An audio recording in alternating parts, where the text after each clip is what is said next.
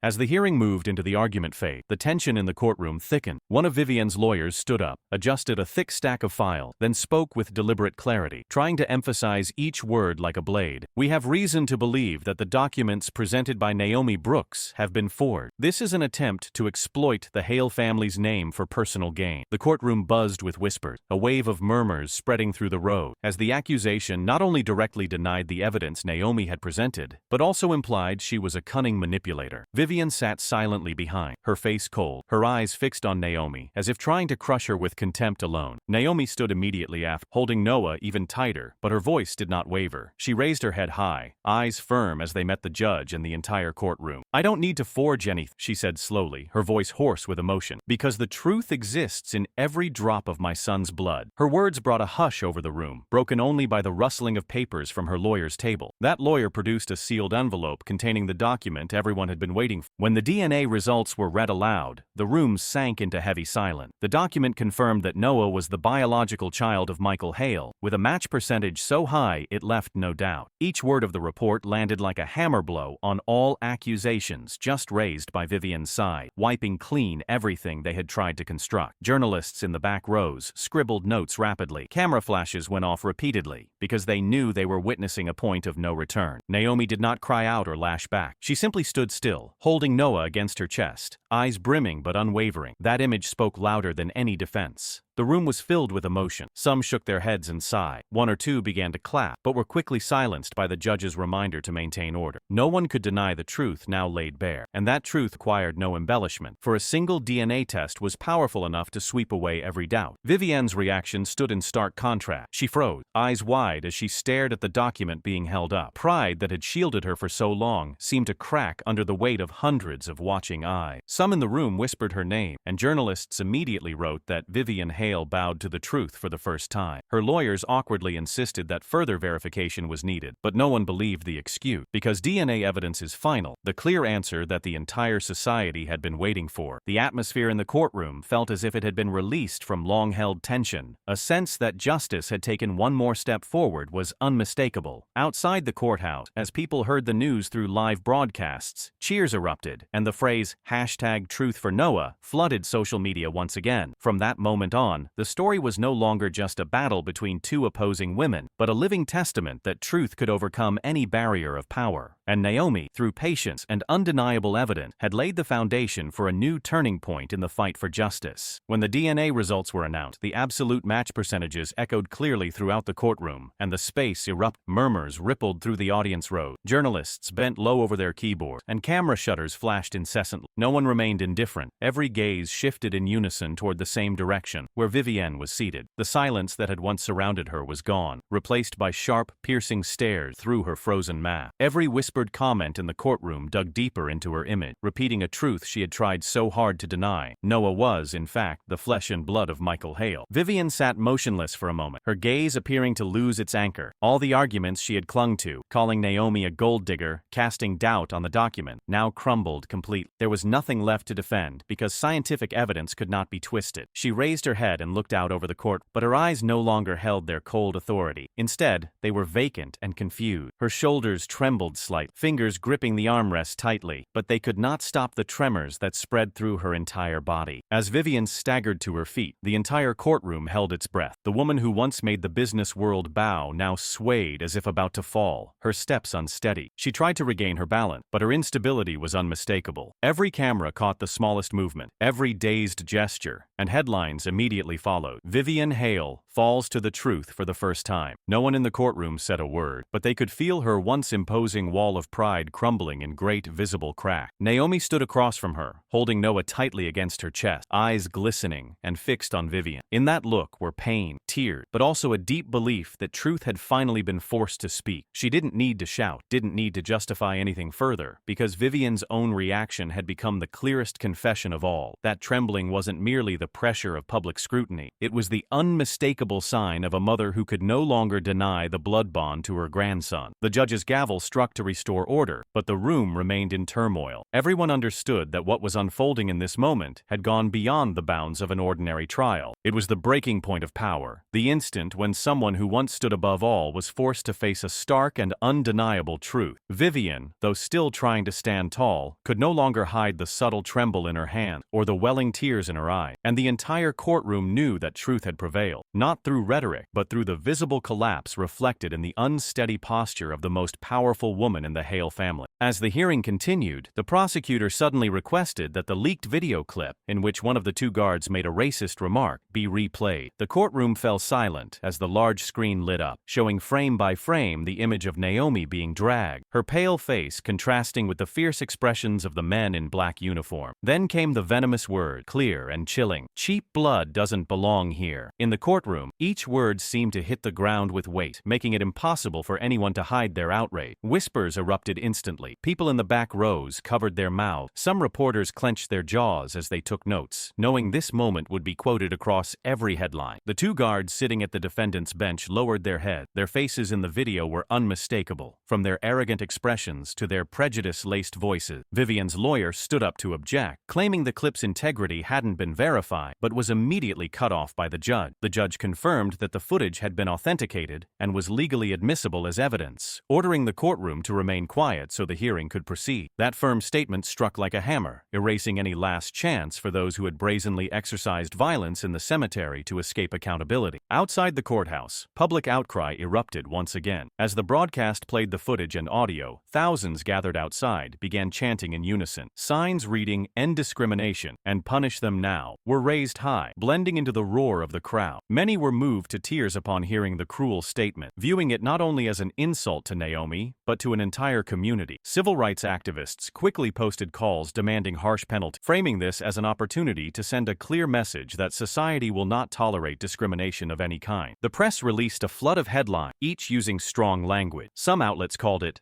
undeniable proof of blatant bigotry, while others described it as final blow to the arrogance of the powers behind it. Talk shows invited legal experts to weigh in, asserting that the guards facing punishment were no longer a possibility, but an inevitability. People watching from home felt a growing sense of justice taking shape, and the truth that had once been suppressed now had its place in the light of the law. Inside the courtroom, Naomi sat quietly, her eyes shining as she held Noah tightly against her chest, as if to let him witness that the truth had been defended. Vivienne, in contrast, was pale, her lips tightly pressed, unable to speak. She understood that all efforts to deny the truth had been swept away, and even those who once supported her were turning away. The two guards, once imposing in uniform, were now fully exposed, reduced to symbols of blind abuse of power. The entire courtroom, along with the public outside, understood that this was a turning point. The video shown in court not only clarified the acts of violence, but also exposed the root of prejudice, forcing everyone to confront a larger question: can justice prevail over power without the voice of a united community? The answer came not through word, but through the thunderous chants outside the courthouse, the pounding of the judge's gavel, and the unwavering gaze of Naomi, who had turned her pain into living proof of a truth that could no longer be buried. After several days of intense deliberation, the court reached a verdict for the two guards. The evidence from the courtroom footage, combined with witness testimonies from the cemetery, formed an undeniable chain of proof. Both were convicted of assaulting Naomi and faced additional charges for using racially discriminatory language. As the sentence was read, murmurs filled the courtroom, with many nodding in satisfaction that the truth had finally been acknowledged. The two guards bowed their head, their faces ashen, knowing there was no way out. Once proud figures beside Vivienne, they now stood as images of disgrace, branded criminals in front of hundreds of camera lenses. The prosecution asserted that their actions not only inflicted serious harm on Naomi, but also traumatized the innocent child in her arms. Their racist language was deemed a clear manifestation of hate based on skin color, something society could not tolerate. A strict sentence was handed down, including prison time and a significant compensation order. The public immediately spread the news, seeing it as an initial victory for justice. The chants once heard outside the courthouse were now repeated not as a call to action, but as a celebration. Justice for Naomi has begun. Naomi sat quietly in the courtroom as the verdict was announced, her grip around Noah tightening. She didn't smile, nor could she rejoice, as the wounds of what had happened were still deeply etched within her, but her eyes shone with renewed strength, knowing her fight had not been in vain. With Noah nestled against her shoulder, she knew her son would grow up with the truth, that his mother had not backed down. Justice can come even through pain. Many in the courtroom looked at her with respect, seeing her resilience as a source of inspiration. In contrast, Vivienne looked completely drained. She sat still, her face pale, no longer able to hold her head high. In the past days, she had grown used to hearing her lawyers defend her, used to feeling in control, but the verdict against the two guards was a clear warning that her wall of power was crumbling. Those who had once remained silent now openly criticized her, emphasizing that without Vivienne's implicit direction, the guards would never have dared to act so brutally. This continued to fuel the wave of public outrage,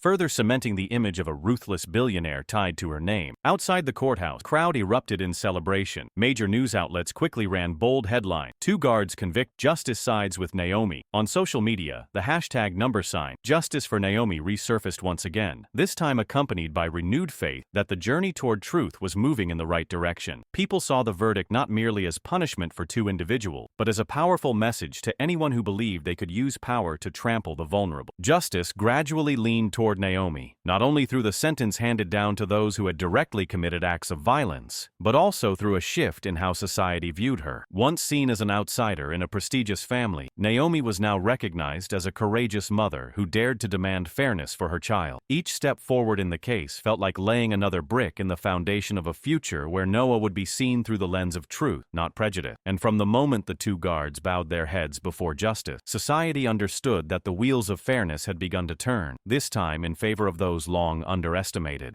Just when the trial seemed to have reached its climax with the sentencing of the two guards, the judge unexpectedly announced that a new witness would be allowed to testify. The courtroom stirred as the door opened, and a tall, slender man with a modest appearance but resolute eyes walked in. He was introduced as Daniel Brooke, Michael Hale's closest friend from college. The room fell quiet, all eyes turning toward him, as everyone understood that this testimony could change the entire course of events. Daniel took the stand, glanced at Naomi and Noah, and gave a small, reassuring nod before turning to the court. His voice was calm but clear, each word landing against the silence like a strike. Michael truly loved Naomi, and he once said he wanted to go public with their relationship. The statement nearly caused the courtroom to erupt. Whispers spread across the room, cameras flashed rapidly, and spectators shook their heads in emotion. Daniel continued, saying he and Michael had shared many years of study and even deeper, private story. In the final days before his death, Michael confided that he had found real happiness with Naomi, happiness that no lavish romance could offer. Michael had often said he didn't want Naomi to live in the shadow, that once he resolved tensions within his family, he would introduce her to the world. That testimony struck like a blade through everything Vivienne had tried so hard to deny. From the start, she had painted the relationship as fiction, something that never existed. But now, Michael's closest friend stood before the court, as a witness, confirming the opposite. And not only did he confirm it, he presented private messages and emails Michael had sent him, describing plans to bring Naomi and Noah into the light, despite his family's disapproval. As those words were read aloud, the truth became more vivid than ever. Naomi sat still, tears streaming down her cheeks, though her eyes remained bright. She held Noah tightly, gently pressing his cheek to her shoulder, as if to show him that someone had finally come forward to defend his father's honor. That testimony did more than clear Naomi of suspicion, proved that the love between her and Michael wasn't forced, nor a scheme for wealth. Daniel had redrawn the image of Michael as a man of integrity, someone who wanted to live according to his heart but was trapped by family pressure. Vivienne, in contrast, froze in place. She hadn't expected her son's best friend to take the stand against her. Her face flushed, then turned pale, her eyes darting around as if searching for an escape. Daniel's words echoed in her head, dragging back memories of the days when Michael grew distant, the looks he gave her as if wanting to say something but staying silent. Now, the pieces fell into place, and the truth she had tried to deny stood fully revealed before hundreds of eyes. The atmosphere in the courtroom surged with emotion. Some people broke into tears, others nodded repeatedly, as if finally witnessing overdue justice. Reporters immediately posted live-up headlines flashing across news sites. Michael's best friend confirmed his love for Naomi was real. The wave of public reaction outside the courthouse swelled even more, crowds gathering in the square, raising new signs that read, "Justice for the truth." That day's hearing ended in an atmosphere never felt before. The unexpected testimony had painted a complete picture, tying together all the previously scattered evidence. From the DNA result, the birth certificate, the photos, and now a witness, the truth had been reinforced by too many layers. And from that moment, the public understood that the scales of justice were tipping completely toward Naomi, because the love Michael had for her had now been spoken out loud by his closest friend, as an undeniable final imprint. When Daniel finished speaking, the room still echoed with murmurs, but all eyes quickly turned to Vivienne. She sat stiffly in the defendant's seat, hands clenched tightly together, knuckles pale. Her gaze was fixed on the floor, then slowly lifted to meet the image of Michael and Naomi smiling, projected on the large screen. In that moment, the cold facade Vivienne had worn throughout the trial began to crack. Her lips trembled, tears brimming. She blinked, trying to hold them back, but it was useless. Heavy drops slid down her cheeks, already lined with the traces of time. The entire courtroom fell silent, witnessing a powerful woman, once proud in her her denial, now weeping in public view. Those tears weren't from someone defeated in a legal battle, but from a mother suddenly seeing her son come alive again in every word spoken, every memory recalled. Images of Michael flooded her mind, from the little boy running through the backyard to the man with a tender gaze she had so often ignored. She remembered the days he sat at the dining table, lips parting as if to speak, falling silent under her cold stare. Now, hearing Daniel affirm that Michael had wanted to publicly acknowledge his love for Naomi, Vivienne finally understood that those silences were her son's unspoken torment, something she had never allowed herself to hear. Vivienne's quiet sob echoed soft clearly enough for everyone to hear. Reporters in the press section immediately recorded the moment, a turning point in the entire trial. The woman once labeled a ruthless billionaire now appeared heartbreakingly fragile. She no longer shouted objection, no longer directed her lawyers with sharp argument, but sat still, letting her tears fall like an unspoken confession. Across the room, Naomi looked at her, her gaze no longer solely defiant, but tinged with a trace of sorrow for a mother now breaking beneath the weight of the truth. Inside the courtroom, no one spoke. Silence spread, forming a curtain around Vivienne. She buried her face in her hand, her shoulders trembling slightly. In that moment, she was no longer the powerful figure representing the Hale family, but simply a mother mourning her deceased son. The tears couldn't erase what she had done, but they revealed that her heart still knew pain, that beneath all the pride, there remained a trace of love. When she regained composure, Vivienne looked up, her eyes red, but no longer filled with rage. She offered no further objection. The lawyer beside her leaned in to whisper, but she only shook her head. That silence was itself an admission that all arguments had become meaningless. No one heard her protest. They only saw her sit still, eyes fixed on Noah in Naomi's arm, her lips pressed tightly together but trembling. That silence became the clearest answer, that Vivienne no longer had the strength to fight against what had become undeniable. The whole courtroom exhaled as if watching a storm pass. There were no more shout, no more suffocating tension, only a heaviness thick with emotion. Naomi bowed her head slightly, holding Noah closer, feeling a sensation she couldn't quite name. She knew justice was drawing near, but she also saw, in front of her, an aging mother breaking under the truth. That day's session closed in an unusual silence, where Vivienne's tears spoke louder than any defense ever could.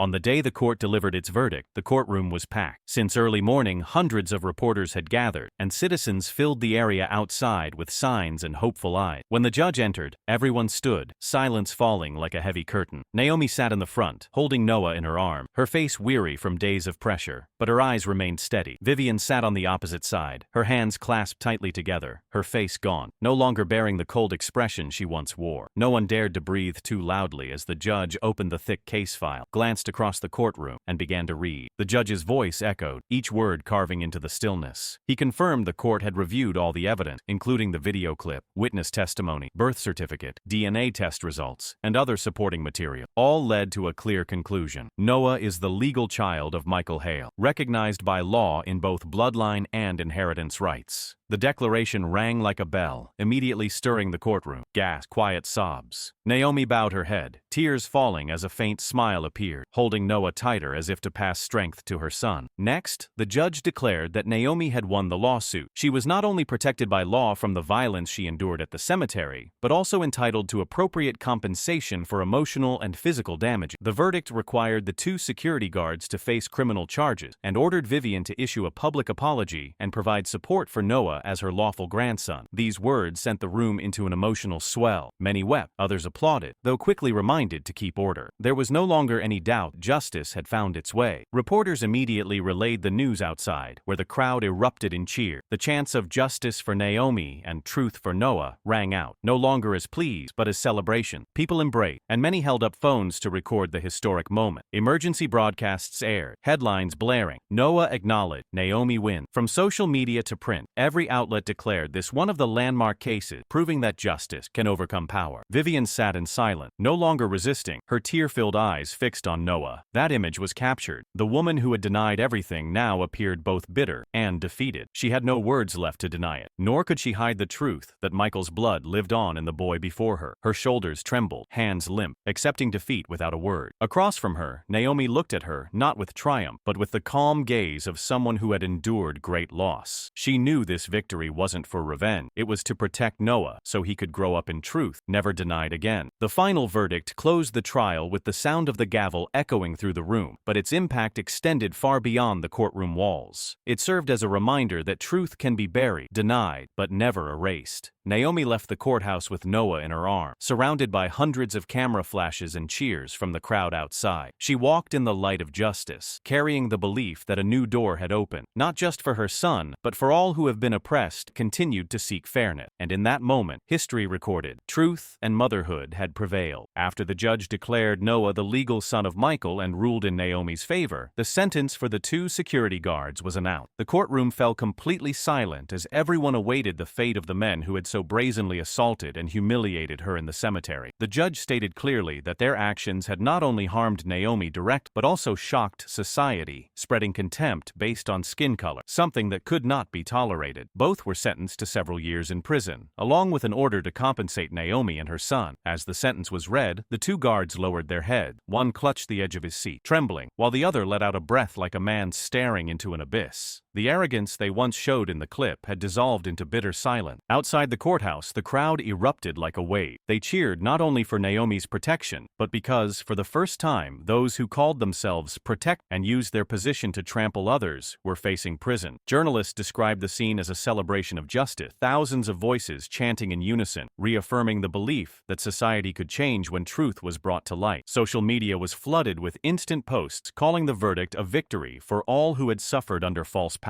The image of the two guards being led away in handcuffs became a clear message: violence and discrimination would no longer find refuge. Inside the courtroom, Naomi quietly watched the scene unfold, her eyes sad but no longer filled with despair. She knew the years they would spend in prison would not erase the pain she and Noah had endured, but at least it sent a message to the world that her son would grow up in a place that understood right from wrong. Noah clung to her shoulder, still wide-eyed, but one day he would understand that this moment marked a turning point in his life. Those seated nearby looked at Naomi with deep respect, knowing she had dared to stand against a force once thought untouchable. Vivienne, in contrast to the joyous crowd, had become a hollow shell. As the judge read the final line, camera lights flashed directly on her face. That image appeared on the front pages: vacant eye, gaunt feature, lips pressed tightly with no words left to protect. She knew the reputation she had protected for years had completely crumbled. People no longer remembered her grand business deals or commanding speeches, only that she was the woman who coldly rejected her own grandson. Every headline, every online comment now attached her name to cruel words: ruthless, frozen, fallen. The collapse of honor came not only from the legal verdict, but from society's perception itself. Business partners one by one issued statements severing ties. Hale Corporation's stock plummeted, and the once respected reputation was now nothing but shards. International media commented that Vivienne's downfall had become a warning to those who believe they can bury the truth with power and wealth. Every attempt to deny, every lawyer she had hired to defend her, now seemed pointless, as the public had already formed an image of a woman who had lost everything, not just in court, but in the hearts of people. As the trial came to an end, Naomi walked away with Noah in her arms, surrounded by a supportive community, while Vivienne remained seated in silence for a long time, as if there were no place left to return to. Camera lights lit up her face, but this time no pride was seen, only the figure of a mother who had lost her son, lost her honor, and lost the trust of society. From that moment on, every door of power that had once opened for Vivienne was now shut, leaving behind a downfall beyond repair. After all the heavy days, Naomi decided to take Noah back to the cemetery, the place where everything began. In the late afternoon, soft sunlight filtered through tall trees, casting a gentle glow over the cold gravestone. She walked slowly, holding a bouquet of white flowers, her heart swelling with emotion. When she reached Michael's grave, Naomi knelt down, gently placed the flowers on the ground, and traced the engraved name with her finger. Her voice whispered into the wind, "You never left." The words trembled but were firm, a quiet affirmation that Michael's love was still present, even though he now rested beneath the earth. Noah sat in his mother's arm, wide eyes staring at the headstone, not fully understanding its meaning, but his small hand followed Naomi's touch, as if greeting the father he had never met. The quietness brought Naomi a brief sense of peace, but soon she noticed someone standing at a distance. Vivienne's figure appeared by the tree, no longer commanding, just the frail shape of an old woman, trembling and silent. She did not approach right away, seemingly caught in an inner struggle, but eventually her slow, hesitant steps brought her closer. When only a few meters away, her voice rasped out, broken and forced, as if it took all her strength to speak. "He is my grandson." The simple statement stunned Naomi, her heart tightening. In that moment, she knew she had just heard the acknowledgement Vivienne had long denied. Naomi turned to look and saw that Vivienne's face was no longer frozen and distant, but marked deep lines and red, sleepless eyes. She stood there, shaky, as if on the verge of collapsing, but her gaze locked on Noah with a mix of guilt, regret, and long-suppressed affection. Naomi held her son tighter, lips parting to respond. But tears had already begun to fall. She never thought this day would come. The day the woman who once cast her out from Michael's grave would finally recognize Noah as part of the family's bloodline. Vivienne took one more step, her trembling hands reaching out as if to touch Noah, then stopping midair. She didn't dare move closer, her eyes flickering with fear of rejection. Her voice cracked, sounding like both a confession and a plea. I was so wrong. Michael truly loved this girl, and I refuse to believe it. And the boy, he has his eye, just like my son. Vivienne's entire body shook, her shoulders heavy with the burden of years of denial. Anyone who had once known her would struggle to believe this was the same woman who had sat in power, holding control over a vast fortune. Naomi fell silent, her mind flooded with memory, from the days she secretly met Michael in quiet corners, to the final goodbye filled with unbearable pain, and the harsh confrontation outside the cemetery. It all came back, leaving her unsure of how to respond.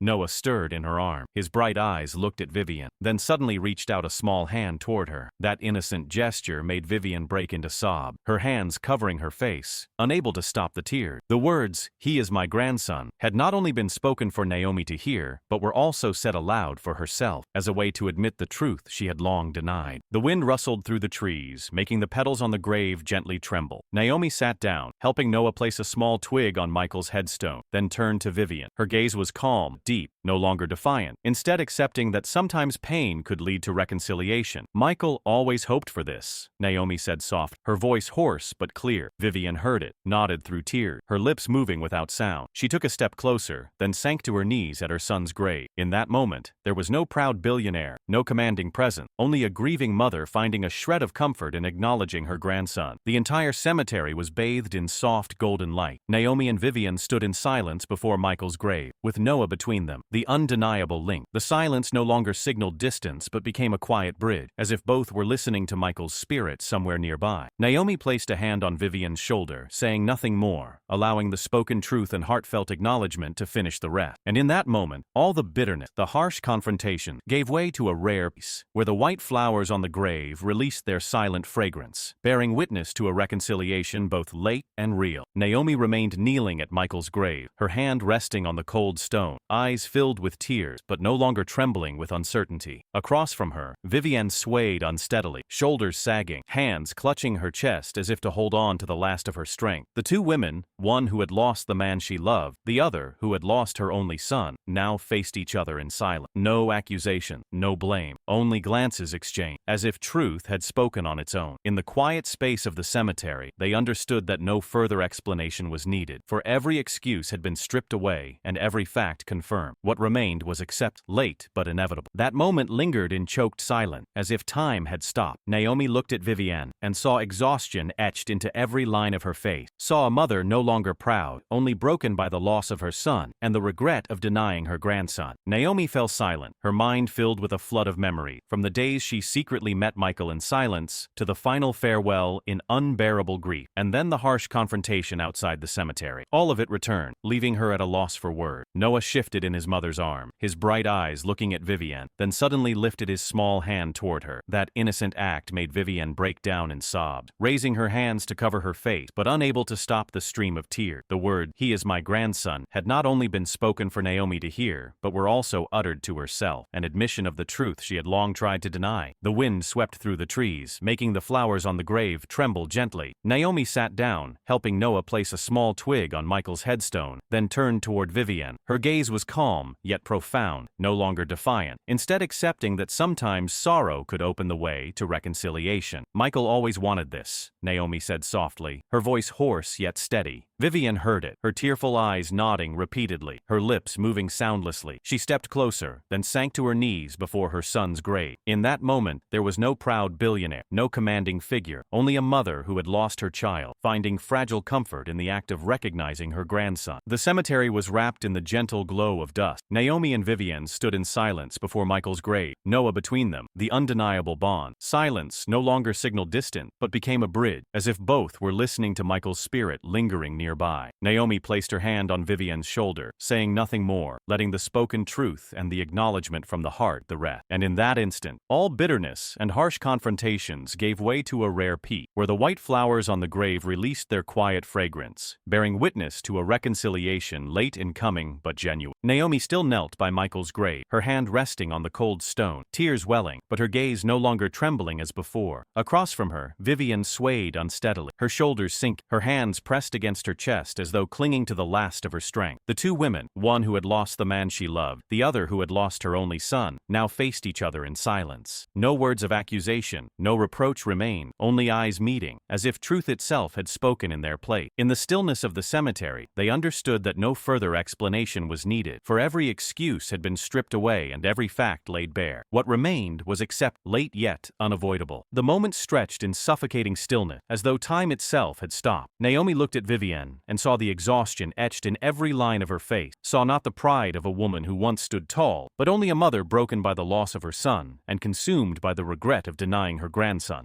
When the trial ended and the story slowly settled, its echo still stirred public life. The images of Naomi holding Noah outside the courthouse, the tears shed at the moment Vivienne accepted the truth, and the sentence given to the two guards all became milestones, not only for a single lawsuit but for a broader struggle against discrimination. Across the media, people called it the case that shifted the awareness of millions, turning one family's pain into a symbol of resistance and justice. Social commentators wrote that if justice had an image, it would be the resilient tears of Naomi and the clear eyes of Noah. The case went beyond legal boundaries to become a subject of discussion in conferences, classrooms, and international forums. Human rights experts saw it as clear evidence that the media and social networks could help expose the truth and push justice closer to the vulnerable. For without the shared clips, without the spreading power of the community, Naomi might have been crushed into silence. Now, from an ordinary woman, she had become a representative figure of perseverance, an example of how a mother could protect her son and, at the same time, defend the truth. On online platforms, the hashtag Justice for Naomi remained long after, no longer just a slogan of protest day, preserved as a symbol. Many sociological studies cited this hashtag as a mark of the era, proof of the community's strength in fighting injustice. Universities, when teaching about racism and social justice, often use Naomi's case as a prime example for students to discuss. The image of young Noah was placed in course materials as a symbol of a new generation, a reminder that no child is born to be rejected because of skin color or circumstance. The story also sparked broader movement. Many non-governmental organizations took inspiration from the lawsuit to launch campaigns supporting single mothers and children facing discrimination. Scholarship funds named Noah's Future were created to give learning opportunities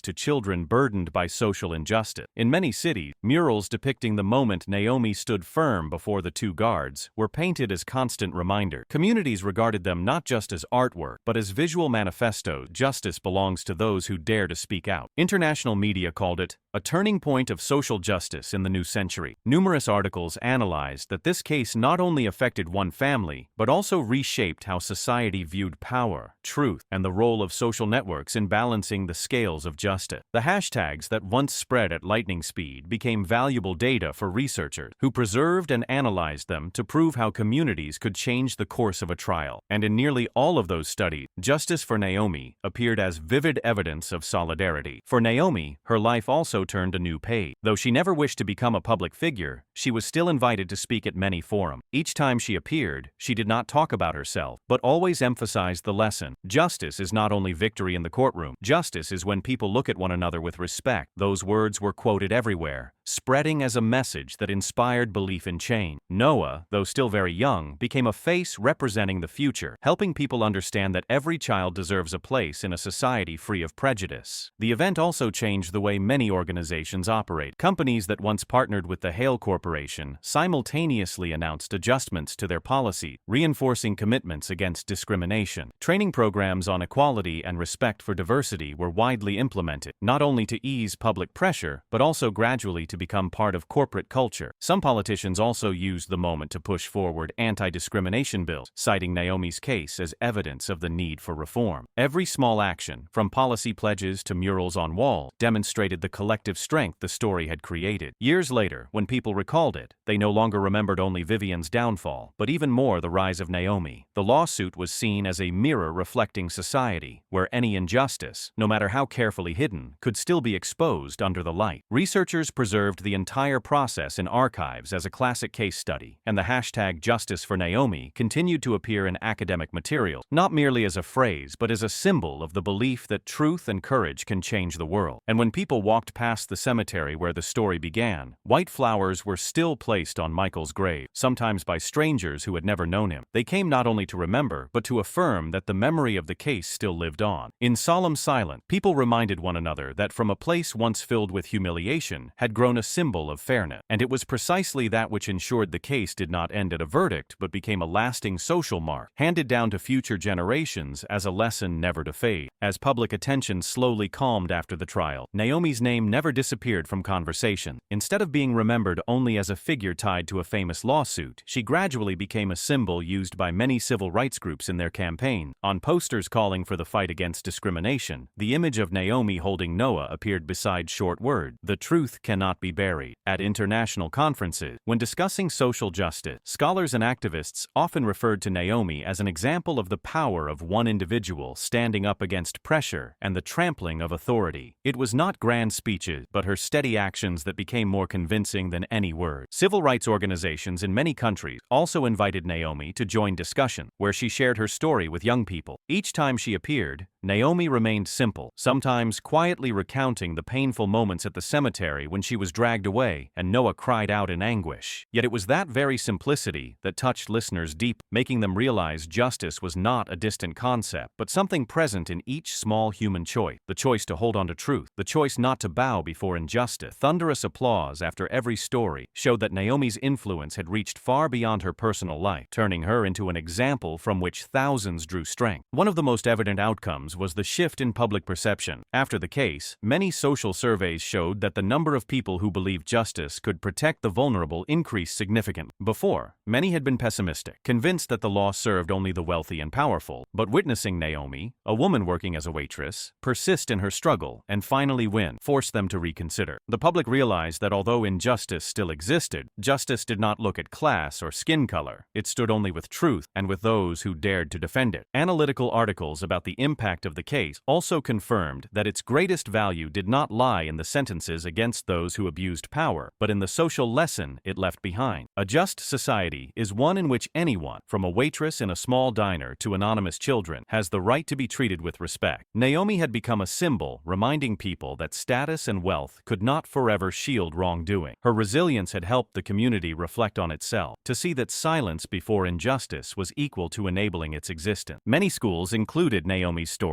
in civic education classes. Students watched short films recreating important moments, then discussed justice, human rights, and the meaning of truth. These conversations opened young minds to the understanding that discrimination was not some distant concept in books, but could exist around them, and that speaking out was the only way to create change. Some schools even organized extracurricular events, inviting Naomi herself to meet students so they could hear her story directly. The hushed eyes as she spoke, followed by relentless applause, showed that her influence reached far beyond courtroom verdict. The impact spread into the arts as well. Writers and poets created works inspired by Naomi's journey, while paintings depicting her holding Noah at Michael's grave were exhibited in many places. A short documentary was produced, weaving together witness accounts to recreate key events, and it was screened at numerous international film festivals. Audiences saw not just a legal case, but the transformation of an individual into a social symbol. From that point, Naomi was no longer only a mother fighting for her son, but became a representative for millions who had endured injustice. The public also gradually realized that the story was not only about fighting racial discrimination, but also touched on the relationship between social classes. A billionaire who once believed his power was untouchable had been forced to kneel before the truth, while a poor woman had stood firm in the storm. That lesson made many believe that the scales of justice could indeed shift, as long as there was enough perseverance and solidarity from the community. Because of this, the movement named after Naomi spread, not only in the legal field, but also in community activity, where people were encouraged to tell their own stories and together defend what was right. In social discussions, Naomi's name was often placed alongside historical figures who once stood up against injustice. Though she was not a professional activist, the strength of her story led many to believe she had written a new chapter for the movement against discrimination. Social researchers noted that the hashtag Justice for Naomi was no longer simply a trend, but had become data-preserved long-term, included in research documents and text as evidence of community power and the transformation of social consciousness. For Naomi, all of this was sometimes beyond imagination. She still lived simply, working to raise her son, but the way people looked at her was no longer the same. When she walked down the street, handshakes and words of thanks came from strangers, making her realize she had not only fought for herself, but had also unknowingly fought for many others. Noah, still too young to fully understand, would one day grow up and learn that his mother's name had been written in research docs, that she had become a symbol by which society reflected on itself, and that was the greatest legacy, surpassing wealth or status, that Naomi had left for the next generation. The moment Naomi was mentioned as an example, and the public recognized that justice did not discriminate between class or skin color, was the moment the case went beyond a family story. It became a social symbol, etched into collective memory, so that whenever someone faced injustice, they would remember that there had once been an ordinary woman who stood firm in adversity until the entire world had to bow before the truth.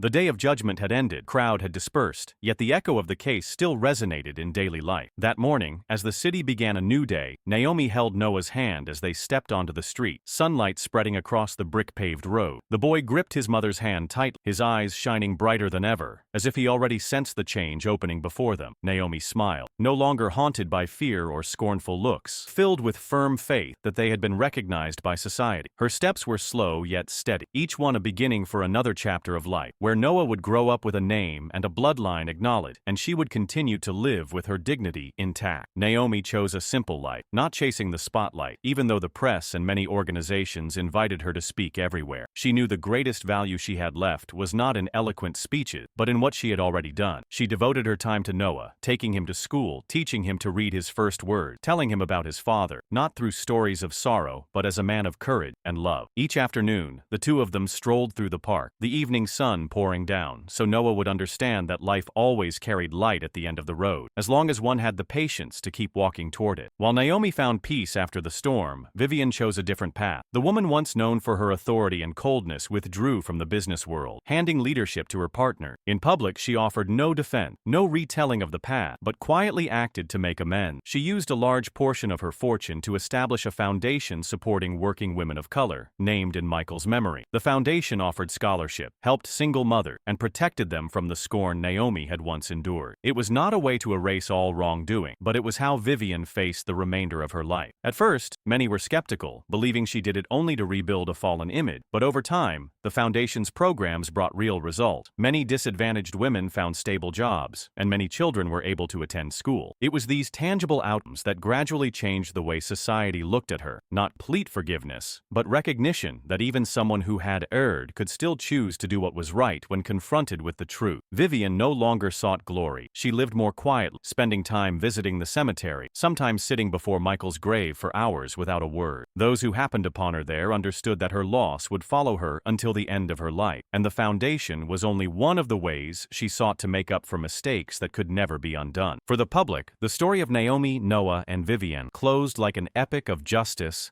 love, and redemption. Journalists, scholars, and ordinary people alike drew their own lesson. People realized that justice did not look at status or skin color, but existed only where the truth was preserved. An ordinary woman working as a waitress could become a symbol simply because she dared to stand firm. A once powerful woman collapsed for denying the truth, but could also find some peace by contributing to the community. And a child once rejected was now welcomed by society as a symbol of faith in the future. Naomi did not want to speak much about the lawsuit. She let the past slowly turn into memory, so her son would grow up not bound to wound, but to positive value. She taught Noah that what mattered was not winning or losing, but never giving up what was right. Each time Noah asked about his father, she did not speak of the courtroom or the days of contempt, but of Michael's gentle eye and the dreams he once held, so her son could learn pride. For Naomi, that was the best way to keep Michael alive in their heart. Vivienne, in the years that remained, no longer appeared at lavish parties or business events. She spent her time visiting struggling working-class neighborhood. Poor women needed a helping hand. The image of a woman who had once stood at the top, now sitting and talking with single mothers in small rooms, became a symbol of change. She did not seek praise, nor did she hope for forgiveness, only worked quietly as a duty to her own conscience. And though public opinion still debated, many admitted that such actions brought more real value than any words of justification. The story ended in sunlight, with Naomi holding Noah's hand as they walked along a road filled with children's laughter. Behind them were days of hardship, tears, and scorn endured, but ahead was an open sky. On the other side, in silence, Vivienne entered the rest of her life, no longer with glory, but with truth to lean on and responsibility to bear. Two different paths, both beginning from the same moment, the truth acknowledged. And from that, the story was no longer a private tragedy, but the final message to society as a whole. Justice does not come from power, but from the courage to face the truth. And redemption does not need ornate words, but sincere action. Naomi lifted her head to the sky, sunlight turning her hair golden, smiling as she watched Noah run ahead, his pure laughter echoing. She knew life ahead would still bring difficulty, but what had passed had taught her one thing: as long as one remained steadfast, justice would come. In another place, Vivienne too lifted her eyes to the same sky, whispering a belated prayer in her heart. Both of them, though no longer walking the same road, shared one legacy, a story that had changed how people looked at justice, at motherhood, and at the power of truth. And that was the final message, resonating like undying light, guiding those still searching for fairness in life. The story closed with the image of Naomi holding Noah's hand in the sunlight, while Vivienne quietly stepped away from the glare of public attention to seek redemption in the remainder of her life. Yet what remained was not only the change in the fate of three people, but a poignant message for all of society. The narrator did not need ornate words or dramatic ending, but simply emphasized, the truth sometimes lies in the tears of the powerless. From those seemingly fragile tears, an entire proud system of power had been shaken and then collapsed under the weight of truth. Money could hire lawyers, fame could conceal, but neither could dim the light of truth when it was defended by love, determination, and the unity of a community. The image of Naomi on that final morning walking out of the courthouse with Noah in her arms became an immortal portrait of the belief that even the smallest among us can write a chapter of history. She did not hold power or wealth in her hand, but she carried the pride of a mother protecting her son, the unwavering faith in the love Michael had left behind, and the resilience that refused to bow. That was the strength no empire, however solid, could dismiss. Those who had once been arrogant, who had used status to trample others, were at last forced to face the undeniable truth, and in doing so, were stripped by society of the very power they had believed untouchable. Looking back, the public not only recalled the pain and the legal battles, but remembered the dramatic reversal of power. A woman who worked as a waitress, once humiliated at the grave of the man she loved, ultimately became the person who compelled an entire prestigious family to bow in recognition. A child once denied his bloodline was now defended by society, seen as the rightful heir of a man no longer alive. And a woman who had once been a symbol of authority, who had commanded a vast corporation, was forced to retreat, trembling before the truth she had long denied. These reversals were not only personal, but reflected a broader picture. Society would no longer allow violence and discrimination to hold sway when communities were ready to stand with justice. In the final line, the narrator sent a reminder that was simple, yet powerful. Never underestimate anyone, for truth may emerge from the most unlikely places, from the tears of the powerless, from the cry of a child, from the determination of a single mother. What seemed small carried immense strength, able to shatter fortresses that once appeared unbreakable. Empires of power could survive on silence and fear, but they would crumble the moment truth was revealed and ordinary people dared to raise their voices. Naomi, Noah, and Vivienne had each gone their separate ways, yet their story lived on as a lasting legacy. It not only reminded people of the suffering caused by discrimination, but also proved that justice would always find its path as long as someone had the courage to uphold it. People might forget the details of each trial, each article, but they would not forget the image of a small woman holding her child, standing tall in the storm, forcing the world to listen. The story ended with a simple truth. Justice does not distinguish status or skin color. It does not serve power or wealth. It stands with those who preserve their dignity. And once the truth has been acknowledged, it can overturn an entire empire of power, turning those once thought invincible into symbols of collapse. That message was not only for the present, but also for the future, so that each generation looking back would remember that truth always prevailed, and the tears of the powerless may be the strongest weapon to change the world. The story of Naomi, Noah, and Vivienne closed, but its echo remained in people's heart. From the moment Naomi held her son at Michael's grave in silence, to when she was dragged away by the guard. Then, as the truth gradually came to light under justice, all formed a journey marked by hardship, yet illuminated by faith. The tears at the cemetery that once seemed to hold only despair became the starting point for society to reflect and recognize that truth could overturn even the forces thought unshakable. In remembering, people spoke not only of the pain Naomi endured, but also of the way she stood firm against cruelty. From a woman working as a waitress, scorned and cast out, Naomi endured it all to become a symbol of resilience. The image of her holding Noah in her arms, among mocking voices and cold stares, reminded everyone that dignity cannot be stolen by insult. Each step of her struggle in the courtroom, each piece of evidence presented, each testimony clarifying the truth, all proved that determination could lead the way to justice, even when that path was blocked by walls of power. The greatest lesson from this journey was that justice does not belong